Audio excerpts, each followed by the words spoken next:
also, many mindfulness practices are, in many ways, primarily a concentration practice. And there's different traditions for which concentration is front and center, and other traditions where it may not be as front and center, at least the duration. Could you say a little bit about building off of, so, draw upon what we've just talked about with relaxation, the role of concentration?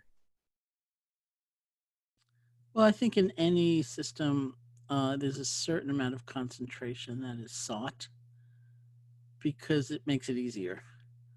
It's one thing to feel kind of centered and look at a thought or train of thought as compared to being lost in the thought, and spinning around and going wherever it takes you, which could be far, far away for a very long time. So we need some amount of concentration. There is a lot of debate about how much concentration and how it's developed. So almost technically, you could distinguish techniques that one kind of technique will choose an object of awareness, which might be the feeling of the breath. It could be a mantra, it could be an image, could be a phrase of loving kindness or the phrases of loving kindness. And we try to gather all of our attention behind that one object. And when our attention wanders, we're not that interested in where it's gone. That's not the important part. The important part is learning how to let go and come back, and just let go and come back. I don't know if this is apocryphal or real, but I'd read somewhere that someone asked Michelangelo once how he would draw an elephant. And he said, I'd take a block of marble and I'd take away everything that's not the elephant. So we sit down and we have decided what is the elephant, the feeling of the breath or whatever, and we just let go of everything else.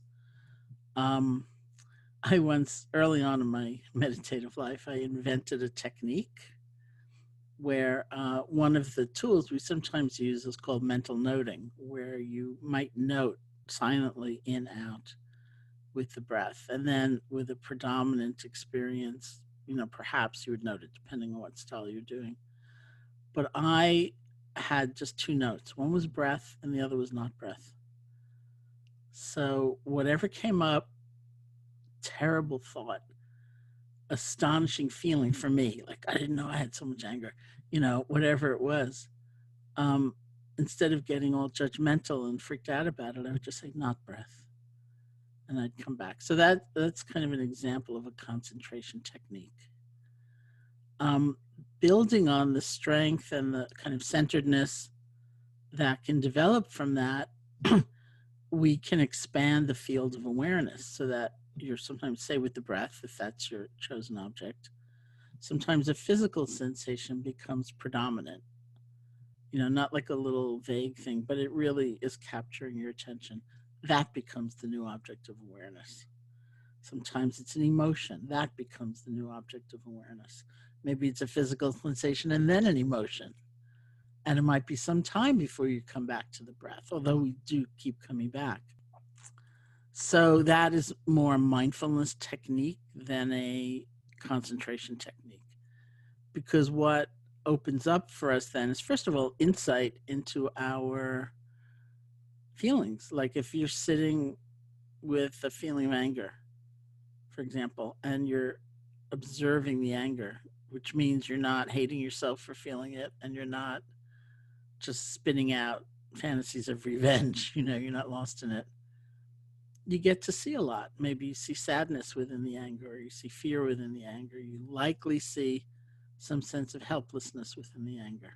So there's personal insight, but you also see, you have access to universal insight, like everything is changing all of the time.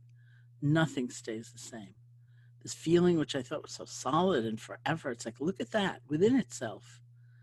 It's moving, it's changing. And so the kind of universal truths of things like impermanence become available to us as we just look at these variety of objects.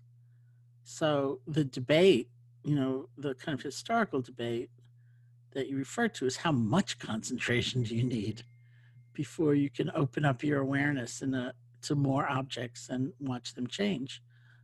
And some schools would say you need a whole lot. And the particular places I studied would say not that much, really, because you can get the level of concentration you need from practicing a greater continuity of mindfulness. So that's why there's not only sitting meditation, there's walking meditation. There's not only sitting and walking, there's eating, or showering, or whatever you're doing.